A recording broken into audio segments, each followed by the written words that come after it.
think it's, there are many levels at which one could answer that question, but simply one could look at the methods by which one explores the subject matter. So in the sciences, we tend to do this by experimentation. We try to ask a question, define the question as well as we can, reduce the possibilities so that we can answer in a very specific way or in a very well-defined way. And then we try to think of an experiment that will test that response, that answer. So it's a matter of looking at how you achieve new knowledge. And I would say in the humanities, there's more of an intuition, more of a kind of a free-rein creativity where there isn't a process by which you get at a particular outcome. It's whatever is coming into your imagination, and there isn't a specific test as to the validity of it. The validity of it may be how well it relates to what other people imagine or how other people's imagination is engaged by what you came up with. Whereas in the sciences, we tend to actually try to prove or disprove one or the other.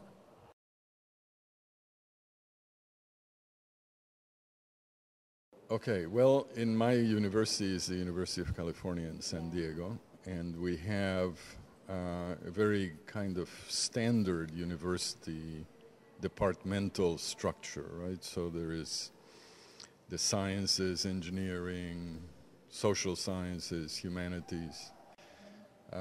But there is a fair amount of interaction between people who are interested, for example, in architecture and design, and people who are doing engineering and trying to develop tools.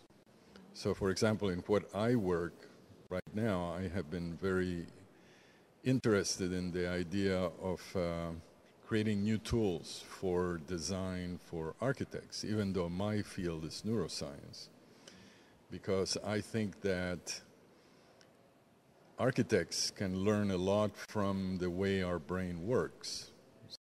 For example, an architect tries to design something that is aesthetically pleasing. Well, we now understand a lot about how the brain deals with the idea of aesthetics. So bringing the two together is something that we're exploring.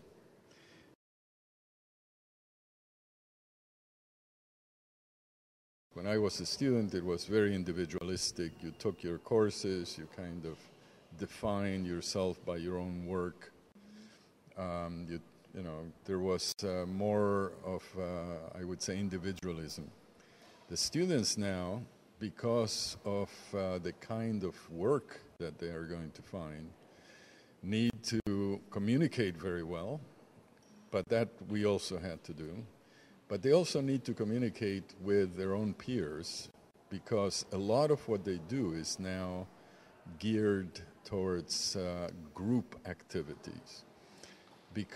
And I think that the reason for this is that a lot of projects are very complicated.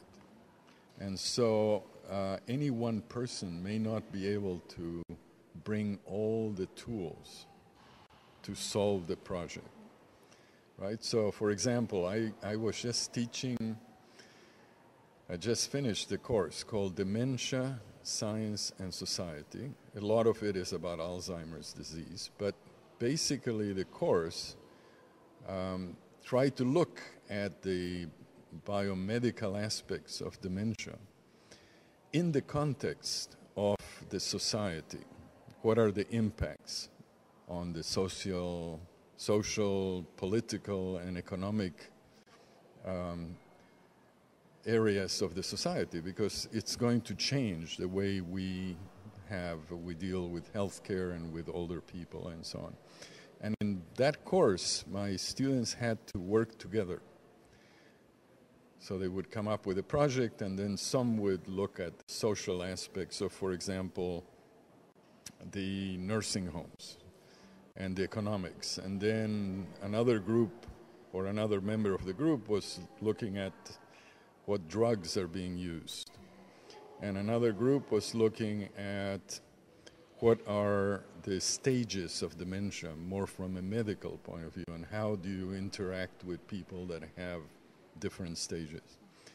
So I think that what happens is we are trying to address very complicated problems. So we need more technology, but we also need to look at the problem from many different aspects.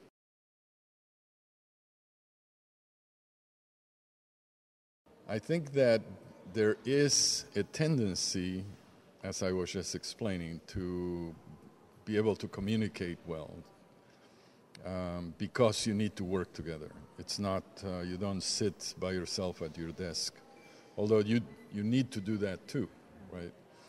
But you need to be able to put together projects in which you involve other people.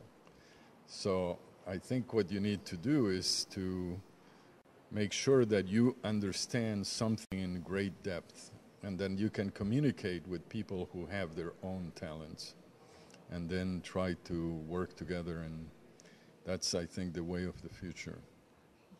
Okay?